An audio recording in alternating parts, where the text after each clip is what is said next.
Bonsoir à toutes et à tous. Donc, vous êtes bien connectés au webinaire concernant les évolutions de la certification de gestion forestière PEFC. C'est le deuxième webinaire d'une série de 5 qui est organisé en Auvergne-Rhône-Alpes en collaboration avec PEFC Auvergne-Rhône-Alpes et FIBO Auvergne-Rhône-Alpes. Donc, je vous propose qu'on puisse écouter et voir la présentation que va nous faire Carolina de PEFC. Si vous avez des questions, n'hésitez pas à les écrire au fur et à mesure dans l'outil de conversation prévu pour. Nous les traiterons plutôt en fin de webinaire. Et enfin, dernière information, après cette série de visioconférences, les supports utilisés ainsi que les enregistrements, s'ils ont bien fonctionné, seront à la disposition de tous. Merci d'avance pour votre écoute et puis je laisse la parole à Carolina. Merci Anaïs, bonsoir à toutes et à tous. Merci d'être là ce soir encore pour le deuxième webinaire de cette série sur l'évolution des exigences POFC. Donc, je me présente, je suis Caroline Guillaume, déléguée territoriale à POFC en Auvergne-Rhône-Alpes. Avec Anaïs, quand on a travaillé sur ce projet de webinaire et cette série de webinaires, notre souhait, c'était de pouvoir un peu représenter PEFC, parce que pour certains avaient entendu parler, mais ne connaissaient pas en détail voilà, la certification. Donc, on avait souhaité voilà, reposer un peu les bases sur qu'est-ce que c'est la certification forestière, présenter PEFC Territoire et aborder la totalité des exigences PEFC.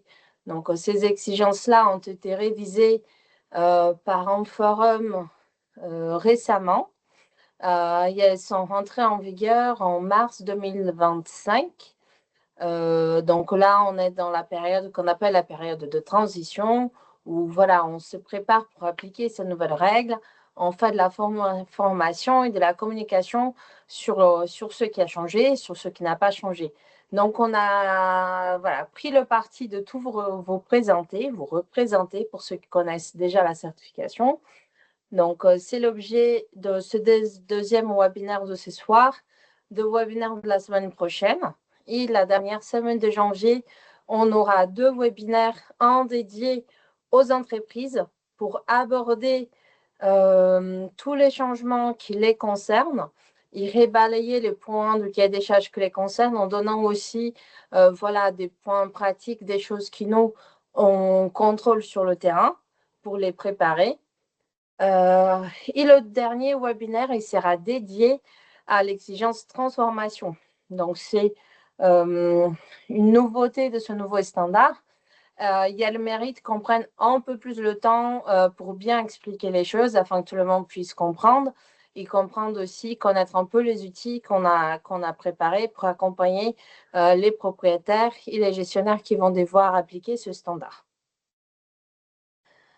Donc, pour rappel, toutes les informations et le lien d'inscription sont disponibles sur le site de FIBO Auvergne-Rhône-Alpes sur la rubrique Actualité. Donc, n'hésitez pas à parler autour de vous et à relayer d'informations autour de vous. Donc, pour un peu commencer ce soir, je représente rapidement PEFC. Donc, c'est une ONG créée il y a 25 ans environ, un système de certification de gestion forestière durable qui est international et qui présente un ancrage local. Donc en France, on est présent, comme vous voyez sur la carte, sur plusieurs régions, au plus près des propriétaires forestiers et des entreprises. Pardon, Carolina. Ah oui, voilà, je crois qu'on a un petit décalage. On vient de voir Ah, la carte qui s'affiche. Très bien. d'accord. Ok, je tiens compte de ça dans le déroulé de la présentation. Je suis désolée. Donc, la certification PEFC, elle apporte des garanties en matière de gestion durable de forêt. Les exigences, elles tiennent compte des 3 dimensions de la gestion durable, l'environnement, la partie sociale et l'économie. Je crois avoir vu en message qu'il y a quelqu'un qui ne voit toujours pas la diapositive. Est-ce que vous voyez bien la carte? Tu pourras me confirmer, Anaïs? Effectivement, moi, ça s'affiche très bien de mon côté. Donc, dites-nous dans le support si dans l'outil de conversation si vous ne voyez pas de présentation, mais Carolina partage bien son écran depuis le début. Mhm.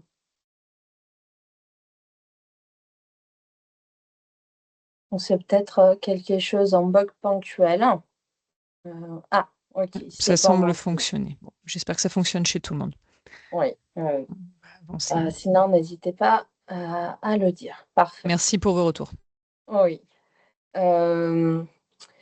Donc, c'est voilà, PEFC Territoire, l'entité d'accès à la certification. Donc, c'est l'entité qui permet aux propriétaires forestiers et aux entreprises de s'engager à PEFC. Aujourd'hui, donc, il y a 9 sites en France, pratiquement un par région, sauf dans la région ouest. Il y a un site qui regroupe plusieurs régions administratives. Donc, nous sommes vos interlocuteurs au quotidien pour tous les sujets qui concernent la certification. Donc, pour juste redire quelques mots, donc les règles de gestion forestière durable, elles sont révisées par PEFC France, qui est l'association PEFC qui porte le schéma forestier pour la France. Dans ce processus de révision, ils ne font pas ça tout seuls de leur côté. Ils sont vraiment, c'est dans l'ADN de la certification de travailler avec toute la filière, toutes les parties prenantes de la filière. Donc, ils ont constitué ce qu'on appelle un forum, au sein duquel ont participé plus de 110 parties prenantes de la filière forêt, bois, papier, qui ont contribué à la révision de ces règles-là. Donc, on travaille dans l'amélioration continue et dans le principe de consensus. Ce n'est pas l'idéal de chacun. On fait des compromis pour aboutir à quelque chose qui est vraiment applicable sur le terrain pour les propriétaires, les entreprises, aussi contrôlable. Et on tient compte aussi de la crédibilité des attentes autour de la certification. La semaine dernière, on a commencé à parler des principes généraux. Donc, on a parlé, les principes un peu de base de la certification. Donc, pour être certifié, on respecte aussi toute la réglementation forestière. J'ai un peu abordé aussi la partie contractualisation. C'est quelque chose d'important dans la certification. Pour adhérer, qu'est-ce que le propriétaire a besoin en termes de documents de planification? Donc là, il n'y a pas de changement. Il faut toujours disposer d'un document de gestion durable si on a plus de 10 hectares d'un seul tenant. Donc tout cela, vous allez pouvoir retrouver dans le premier webinaire à la fin du mois quand ce sera mis en ligne sur le site de Chibois, sur l'enregistrement et sur la présentation. Le détail de tout ça. Aujourd'hui, donc on va continuer sur les restants, donc la première partie des exigences PEFC. Ce nouveau standard, pour ceux qui connaissent l'ancien standard PEFC, il était présenté sur la forme d'un tableau. Là, on part sur quelque chose de différent.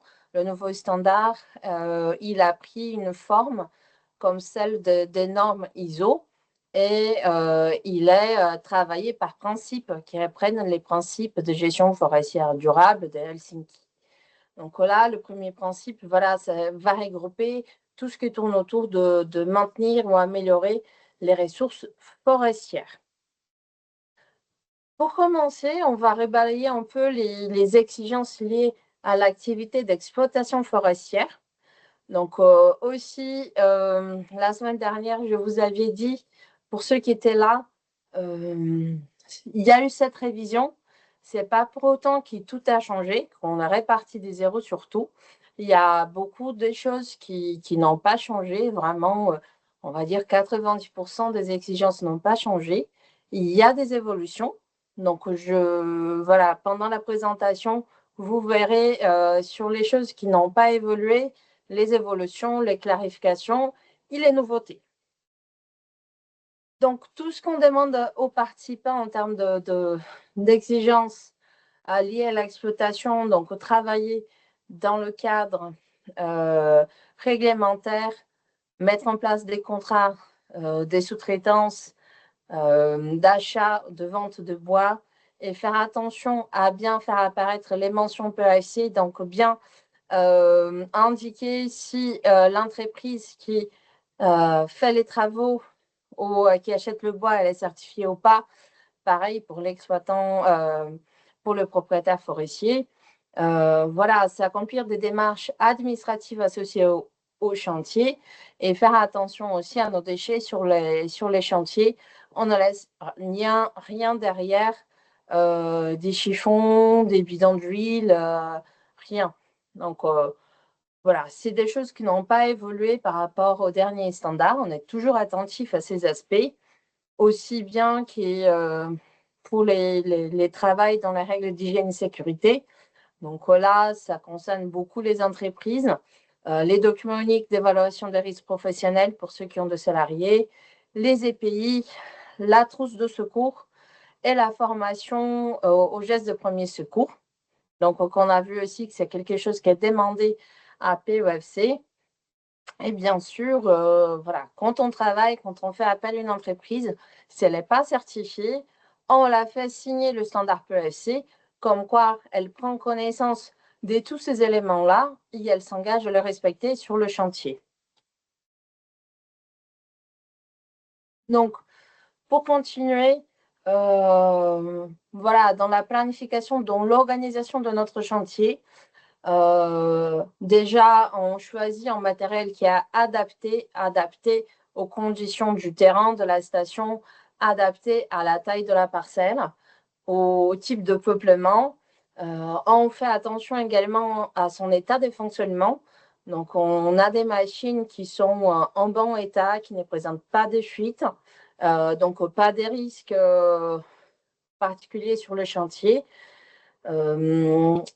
PEFC demande aux entreprises de travaux forestiers de disposer d'un kit anti-fuite, un kit d'absorption des huiles. C'est des feuilles de papier absorbantes qu'on met par terre si jamais il faut qu'on change en flexible en forêt sur la piste forestière. Donc, on évite de faire tout ce qui est entretien en forêt. Si jamais on a un besoin urgent, on ramène sur la piste, sur la route forestière. Donc, c'est des feuilles qu'on met pour faire les entretiens en forêt ou en cas de fuite. Voilà quelque chose que seront. On met ces feuilles par terre, ça permet de limiter un peu le dégât sur le chantier. Et puis aussi, donc on est attentif au risque incendie, on en parle de plus en plus. Donc les machines, elles doivent disposer d'extincteurs incendie. Donc on fait attention à ce qu'ils existent, est-ce qu'ils sont entretenus. Voilà. Donc ça, c'est des choses qui sont contrôlées sur le terrain. Donc aussi, pareil, dans l'organisation de chantier, on fait attention aux périodes d'exploitation, on adopte des pratiques respectueuses, on fait attention donc aux périodes. Est-ce qu'il y a des intempéries? On évite d'aller quand le sol est trop mouillé pour éviter les dégâts. Dans la saison estivale, on ajuste nos horaires de travail pour tenir compte du risque incendie. Si un peu, on utilise des huiles bio. On fait un bon usage des dessertes forestières et on les garde dans un état qui permet toujours l'exploitation forestière. Donc, si jamais il y a des dégâts sur une piste, sur une route, on fait une remise en état. On maîtrise nos impacts sur les sols en en choisissant bien la période d'intervention. On circule sur les cloisonnements d'exploitation. On met les rémanents sur le cloisonnement pour éviter les impacts sur le sol, éviter, essayer de limiter l'impact sur le sol. Et pareil, on maîtrise notre impact sur les ressources en eau. Si jamais on a besoin de faire un franchissement de cours d'eau, alors c'est pas interdit, mais ça doit être fait dans les règles de l'art. Donc avec les techniques adaptées et avec les autorisations qui vont avec. Donc là, c'est un peu un combo voilà, des points qui ont en lien avec l'activité d'exploitation forestière. En termes de renouvellement forestier, donc le propriétaire forestier, il s'engage à gérer la forêt de façon à garder sa capacité de produire, gérer la forêt de façon à maintenir la qualité, la quantité des ressources forestières et la capacité de la forêt à stocker et séquestrer du carbone. Donc, il tient compte de ça dans sa gestion et il renouvelle sa forêt dès qu'il prévoit une coupe. Et il a vraiment cette partie renouvellement forestier, que ce soit qu'il passe pour une coupe rase, quelle que soit la sylviculture ou l'itinéraire choisi, voilà, il renouvelle toujours la forêt par plantation, par semis, par régénération naturelle. La libre évolution aussi, c'est quelque chose qu'on va dire, qui apparaît de nouveau en termes nouveaux dans le standard PEFC. C'est une possibilité, c'est un choix de gestion du propriétaire qui peut décider d'appliquer. Donc, on l'intègre désormais dans PEFC. Par contre, ce n'est pas une libre évolution. J'abandonne ma parcelle, je ne vais plus jamais, je ne fais plus rien. C'est quelque chose qui a quand même aujourd'hui, il y a un certain nombre de préconisations dans le document cadre des gestions forestières, que ce soit pour la forêt privée ou la forêt publique, dans la SRGS pour la forêt privée, dans les DRASRA pour la forêt publique. Donc, on tient compte de ces préconisations-là. Il en met en place quelque chose qui est suivi. Voilà. Donc, en pratique, pour le propriétaire forestier, donc on ne fait jamais en traitement, on ne choisit jamais en itinéraire sylvicole qui va représenter une régression par rapport au peuplement initial. Quelle que soit ma surface, si je fais une coupe, je m'assure que le renouvellement forestier est bien entamé. Voilà, PEFC, vraiment, dès que je fais une coupe rase qui a 0,2 hectares, 0,3, 0,5, peu importe, le propriétaire, il doit reboiser derrière.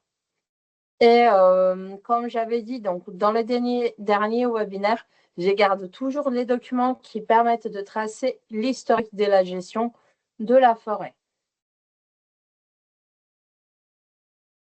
Puis en troisième point, qui là pour le coup c'est une évolution du standard PEFC qui va concerner donc tout ce qui sont milieux écologiquement importants.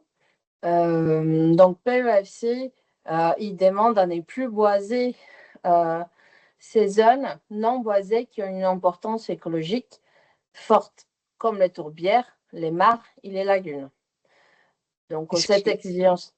Oh, oui. Désolée Carolina, on a vraiment un décalage de une diapo avec ce que toi tu vois, donc je ne sais pas à quoi c'est dû. Mais voilà, là on voit maintenant la diapositive dont tu nous parles. Juste pour ton info. Alors, je veux faire, j'essaie d'arrêter mon partage et de le relancer, de voir si c'est ça qui a pu entraîner le décalage. On va voir si.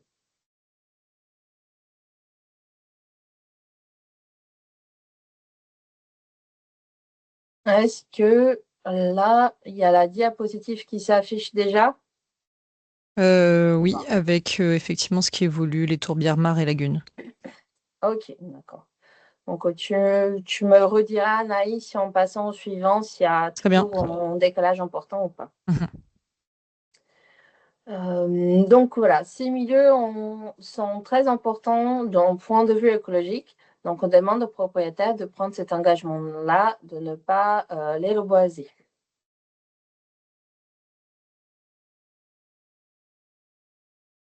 Là encore, donc plutôt une nouveauté en ce qui va concerner le défrichement.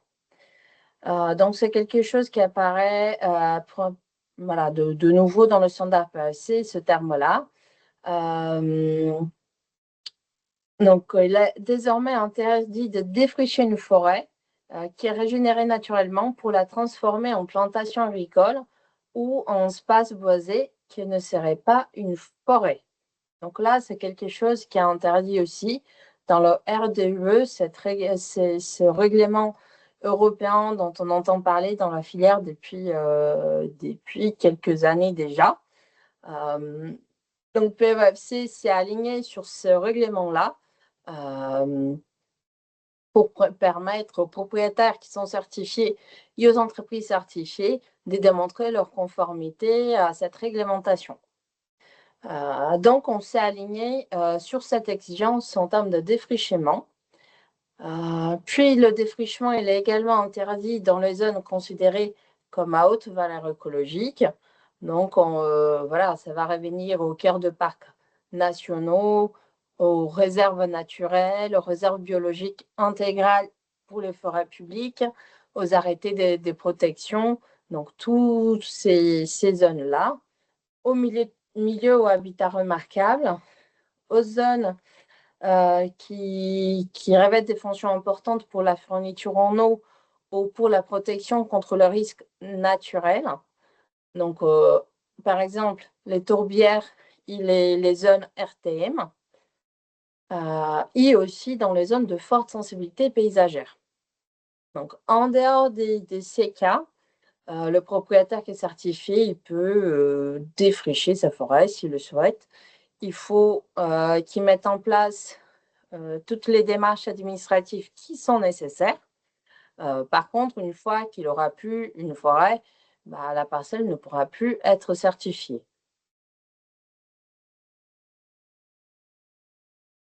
Et puis, je pense que c'est le dernier point de cette première partie. Les coupes rases, elles sont encadrées pour les participants certifiés PEFC et il y a des évolutions dans les seuils de coupe rase. Donc, désormais, les coupes rases sont interdites dans les zones de protection forte. Donc, ça revient aux zones que j'ai citées tout à l'heure, le cœur de parcs nationaux, les arrêtés de protection du biotope, les réserves biologiques intégrales, les réserves naturelles, ainsi de suite. Donc, toutes ces zones-là, elles sont encadrées par un décret. Les choses sont bien précisées dans le standard PEFC et on reverra cette notion plus tard aussi. Donc, vous allez avoir vraiment, on ne vous laisse pas, on vous donne pas ce terme-là sans le préciser. Il est bien précisé dans le standard PEFC. Vous allez avoir aussi quelque chose de précis sur la présentation. Il y a là interdite dans les rives sylves. Puis, elles sont limitées à 2 hectares maximum en zone de pente supérieure à 30% ou en zone de forte sensibilité paysagère. Les zones de forte sensibilité paysagère, on les a abordées au webinaire précédent. Donc, c'est les abords des monuments historiques, les périmètres de sites classés. Ça peut être aussi les points de vue, les abords des points de vue panoramiques répertoriés sur les cartes IGN. Donc, il y a des précisions aussi pour le propriétaire pour prendre cela en compte. Dans les autres cas, les coupes rases doivent respecter une surface inférieure à 5 hectares. Donc voilà le nouveau cadre qui est posé par PEFC concernant le coupe rase. On sait qu'on est dans un contexte de changement climatique avec des forts dépérissements dans certains secteurs. Et notre souci, ce n'est pas de bloquer les coupes sanitaires qui doivent être réalisées. Donc, ces surfaces-là, elles peuvent exceptionnellement être dépassées, mais à condition que ça soit justifié par un diagnostic. Donc, à condition qu'on le prouve, voilà, pourquoi on les fait, est-ce que c'est dans les cadres d'un dépérissement, et elles doivent être limitées à 10 hectares, tout de même. Donc, cette évolution, voilà, elle a été proposée car les coupes rases sont quand même en sujet de société. Voilà, ce cadre-là, il permet de renforcer l'action de PEFC et les bonnes pratiques en faveur de pérennité des forêts. Il y a une autre notion aussi associée à ce seuil de coupe rase, c'est qu'il faut prendre en compte les parcelles mitoyennes et la reconstitution de peuplement. Donc, je vais donner un exemple concret. Voilà, on part d'un massif qui a 8 hectares, avec une première coupe rase qui était faite en 2021, qui s'est limitée à 2 hectares. Donc, le propriétaire en question, il a fait une deuxième coupe rase en 2025 de 2 hectares. Donc, pour pouvoir prévoir une prochaine coupe rase en 2026, par exemple, s'il veut couper 2 hectares, il va dépasser le seuil de 5 que j'ai annoncé juste avant. Donc, soit il décale, il réduit la taille de sa coupe rase et il coupe juste en hectares, ou soit il s'assure que le renouvellement forestier est acquis déjà sur une première partie qui a été coupée. Donc là, il pourra réaliser sa coupe rase des 2 hectares qui est prévue en 2026. Donc il y a cette notion-là de surface d'un seul tenant. Donc je ne peux pas, sur un seul tenant, dépasser les seuils de coupe rase. Si je veux enchaîner sur de nouvelles coupes, je dois m'assurer que le renouvellement forestier il est acquis sur les parcelles que j'ai déjà coupées. Donc, on sait qu'on a cette notion de plus ou moins 5 ans qui nous permet d'évaluer l'état de notre plantation ou de voir est-ce que la régénération naturelle, est-ce qu'elle va prendre vraiment le relais, est-ce que je dois prévoir des enrichissements et ainsi de suite. Donc, voilà, ça, c'est des choses qu'on va devoir appliquer sur le terrain. On a fini sur cette première partie sur les coupes rases. Donc, je m'avance un peu sur le deuxième principe qui va regrouper tout ce qui est en termes de santé et vitalité de la forêt. Sur l'utilisation des produits phytosanitaires et entrants, donc le recours à tout ce qui est herbicide de synthèse est désormais proscrit à PEFC. Et c'est là pour tenir compte des effets de ces produits-là sur la biodiversité, sur la santé humaine. Tout de même, les produits phyto qui sont admis en forêt, ils pourront être utilisés toujours de manière exceptionnelle et encadrée. Voilà, donc c'est pas interdit. Il y a quelques produits phyto qu'on peut utiliser aujourd'hui en forêt.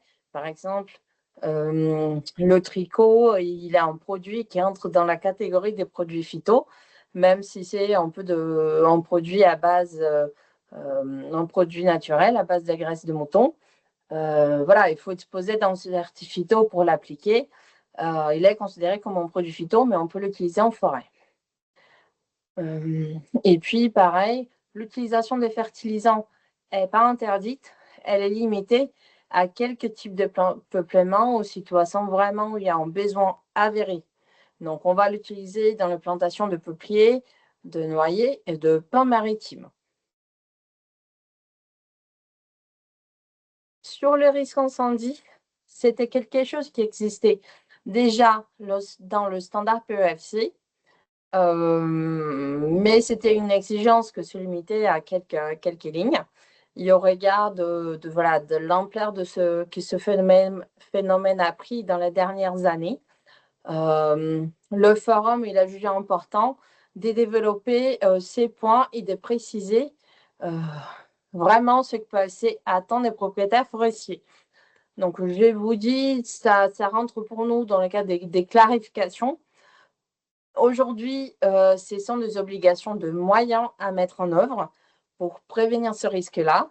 Et c'est vraiment, on reprend les exigences réglementaires.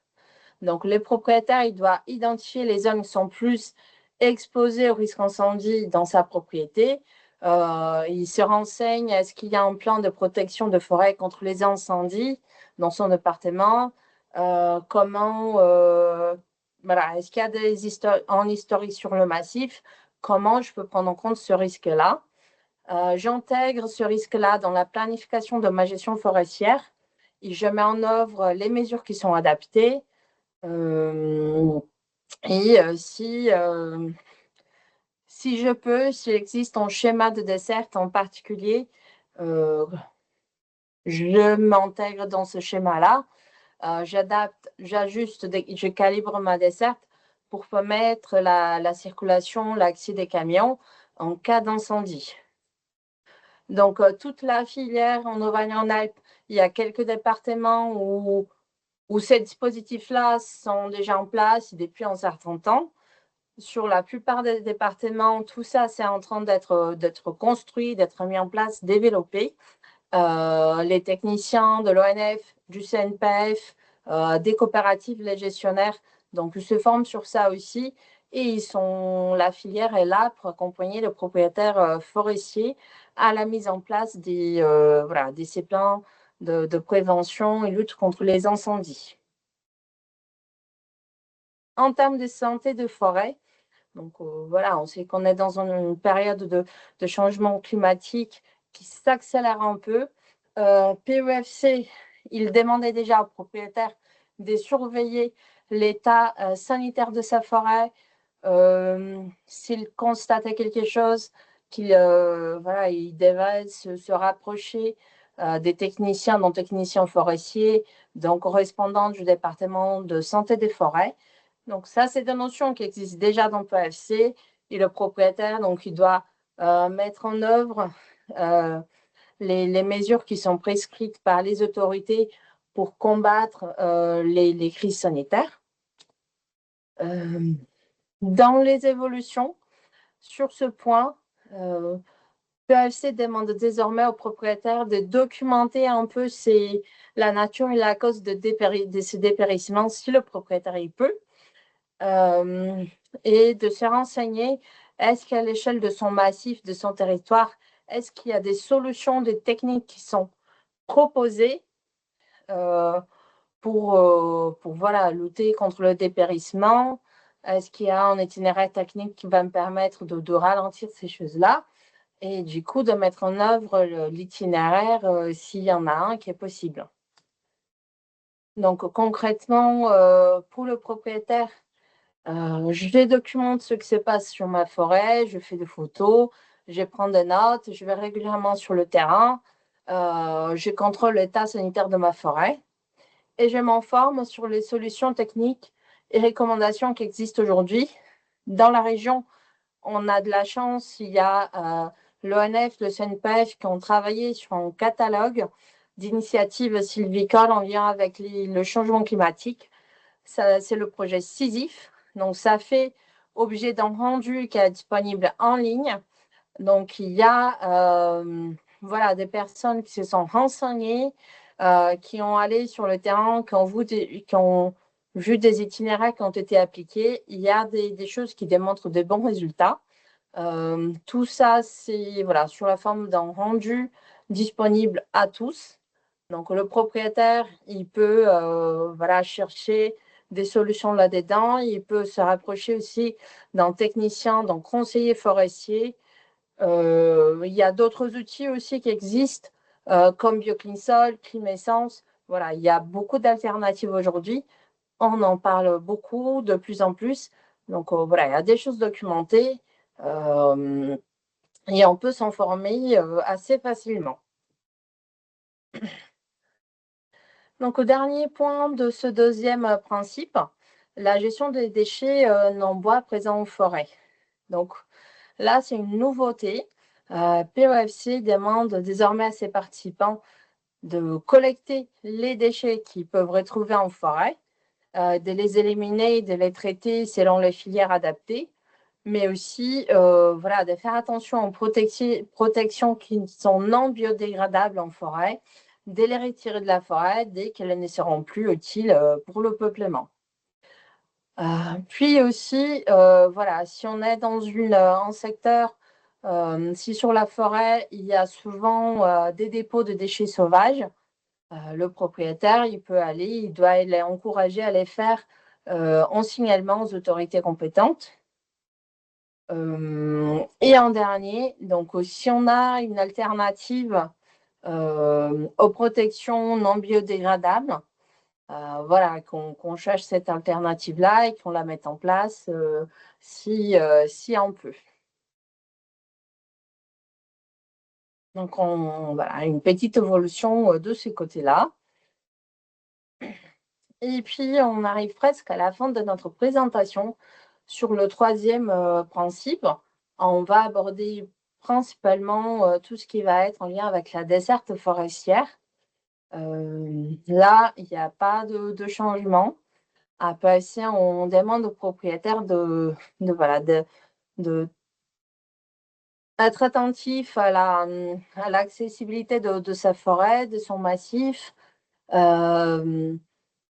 Voilà, veiller à ce que sa desserte soit adaptée pour la mobilisation de bois. Et en plus, voilà, qu'il fasse un bon usage de cette desserte-là. Donc, on a parlé au tout début sur les points d'exploitation forestière. Si jamais il y a des dégâts, je le remets en état pour que la desserte soit toujours praticable dans le massif. Et pour le propriétaire qui peut voilà, s'associer à un projet de création de dessertes, d'amélioration de dessertes, de création de places de dépôt, voilà, qu'il s'intègre dès que possible, qu'il tienne compte de ça voilà, dans les opérations qu'il prévoit dans sa forêt. Donc, pareil, dès que je m'intègre dans un projet de dessert, ça, c'est des choses qui sont quand même déjà prises en compte, mais je fais bien attention à maîtriser mon impact sur le paysage, le sol, l'eau, et ainsi de suite. Dans les régions donc en pratique, il y a des communes qui ont mis en place des modes opératoires pour la voirie. Donc, il y a voilà, des fiches, des déclarations d'utilisation de voirie type, des fiches d'état des lieux, etc. Donc, il y a des outils qui sont à disposition et qu'on doit mettre en place et qu'on est encouragé à mettre en place. Ça permet d'améliorer aussi les dialogues sur les zones où l'utilisation des chemins commence à être un peu tendue. Donc, on s'assure que voilà, ces outils-là sont bien utilisés par les entreprises qui interviennent dans notre forêt.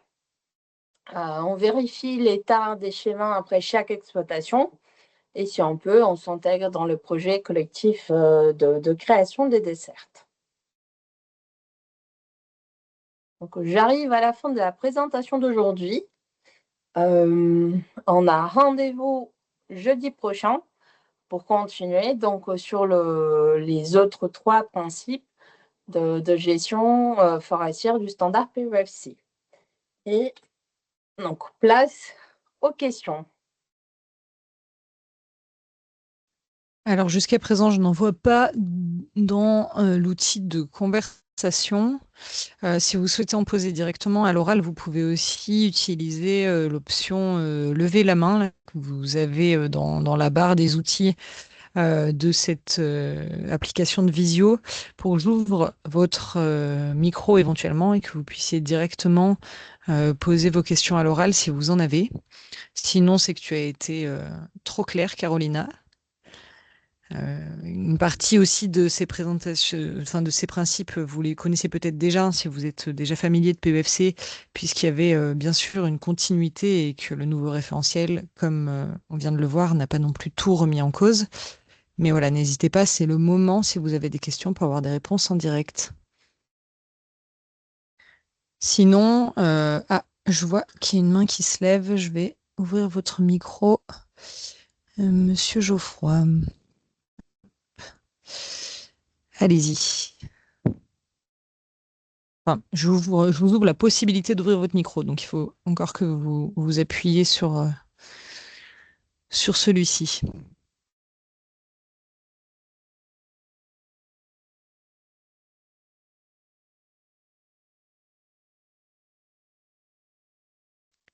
Alors, on ne vous entend pas et moi, je ne peux pas ouvrir votre micro. Je peux juste vous donner la possibilité de l'ouvrir. Sinon, si vous ne trouvez pas où est le bouton micro dans l'application, vous pouvez repasser par l'outil de conversation.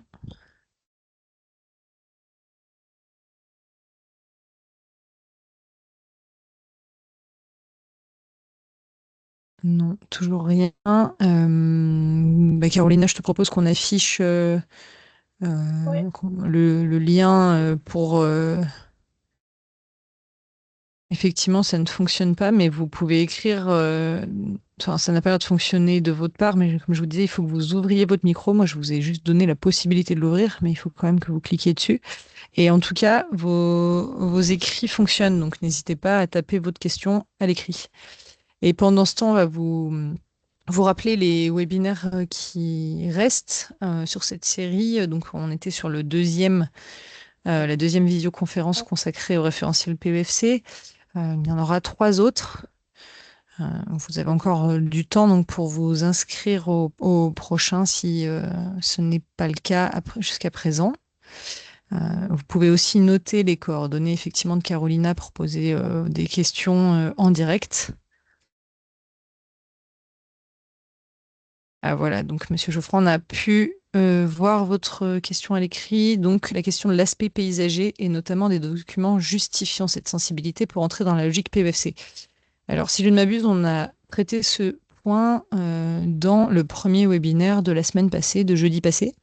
Mais Oui. si Carolina, tu veux bien répondre en quelques mots, je te laisse. Mhm. Tout à fait.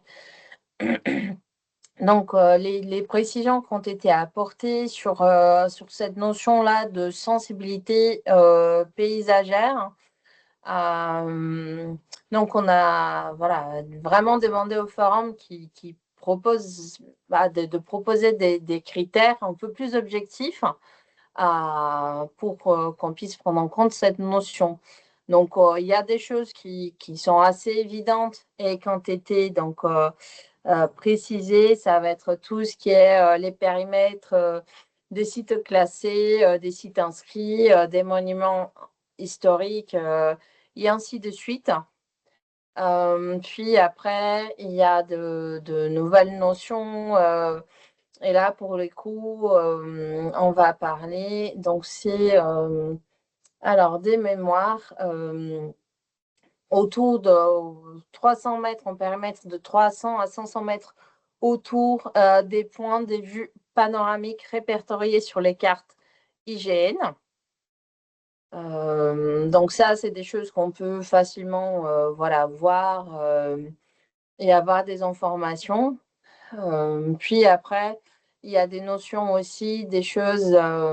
Est-ce que le propriétaire, lui, il a envie il a quelque chose dans sa propriété en peuplement ou il estime qu'il y a une sensibilité paysagère dans sa forêt quelconque et qu'il veut en tenir compte. Donc, il peut prévoir ça dans son document de gestion. Il peut rédiger ça si quelque part, s'il n'a pas un document de gestion. Et puis, il y a la notion aussi voilà, de concertation territoriale. Donc, est-ce qu'il peut avoir aussi des concertations au niveau des territoires sur ces sujets-là, qui sont menées avec les partenaires de la filière, où on se met d'accord sur de préconisations, sur des zones à en tenir compte par rapport à des enjeux en particulier. Donc, normalement, ces concertations-là, il y a des rendus qui sont écrits aussi. Donc voilà, le propriétaire, pour prendre en compte cette notion de sensibilité paysagère, il pourra chercher ces informations auprès voilà, des techniciens qui sont sur le secteur-là. Ça, c'est normalement des informations qui sont connues.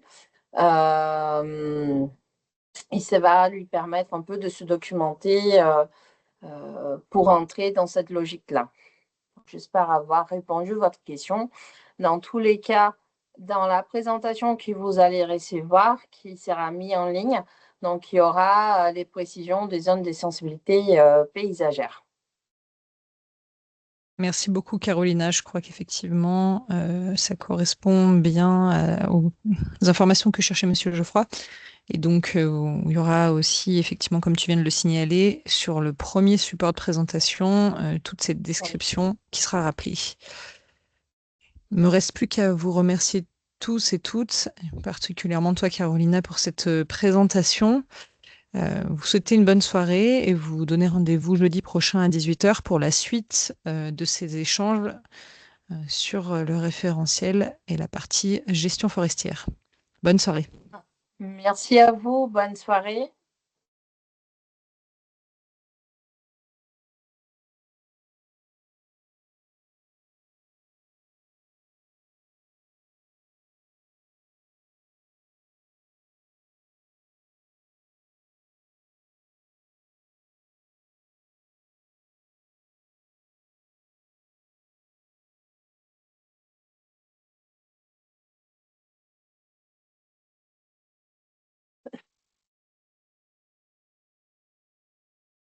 Et voilà, j'ai poussé tout le monde Ouais. dehors.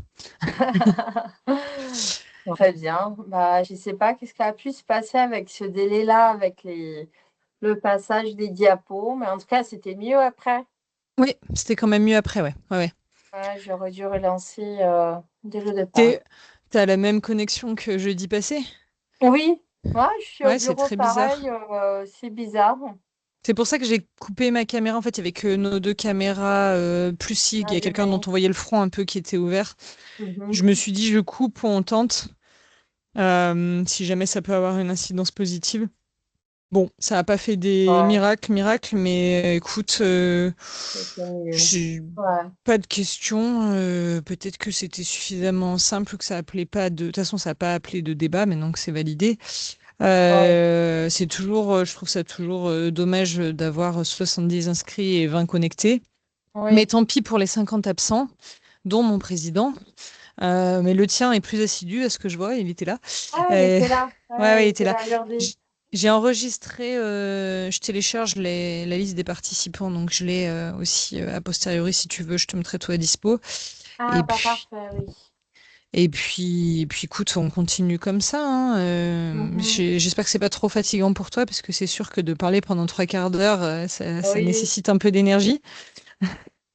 Mais non, ça va, écoute, tu gères? ça va, j'ai essayé de faire quelques pauses aussi, mais j'espère surtout que c'est pas très long pour ceux que sont de l'autre côté. J'ai pas l'impression parce que vu que ton support est rythmé, qu'il y a des changements de taille graphique un peu couleur, où il y a des éléments qui ressortent. Voilà, et Mhm. puis après, toi, si tu as besoin de boire un coup, respirer, n'hésite pas non plus à le faire, quoi. Mhm. Mhm. Non, mais ça marche. Bon, bah Bon, écoute, bah, cool. impeccable. Rendez-vous. La semaine prochaine, c'est vrai que moi maintenant j'ai un peu pris le parti d'envoyer le lien aux inscrits juste à midi pour pas qu'ils le perdent si je l'envoie 2 jours Très plus tôt, bien. tu vois. Et Ouais, après je leur c'est ça. l'envoie en copie cachée et je me dis peut-être que ça passe dans les spams de beaucoup de gens, donc je vais peut-être essayer pour la prochaine fois de les inviter directement dans Outlook avec leur adresse mail pour D'accord. ceux qui ont des agendas, peut-être que ça va se rajouter directement dedans, quoi. Mhm. Ouais, qui vont voir. Oui, à Ouais, voir s'il y aura une incidence, en effet. c'est ça. Ah, ouais. Et du Je vais, coup, je vais essayer ça pour voir si ça a une incidence sur le nombre de connectés. mhm.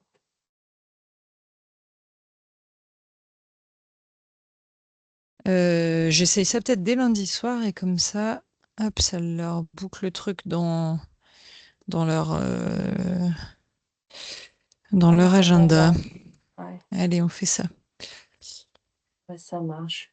Bon, bah, impeccable. Bon, sinon, voilà, tant pis, c'est comme ça. C'est vrai que je poserai la question à la DRAF par rapport aux webinaires qu'ils font le soir aussi. Quel Et est ils leur sont un peu taux de... plus tôt, les leurs. Ils sont de Ouais, 17 à 18. d'accord. Mais effectivement, le taux de présent par rapport aux inscrits, je ne sais pas. Ouais, je vais demander à Isabelle.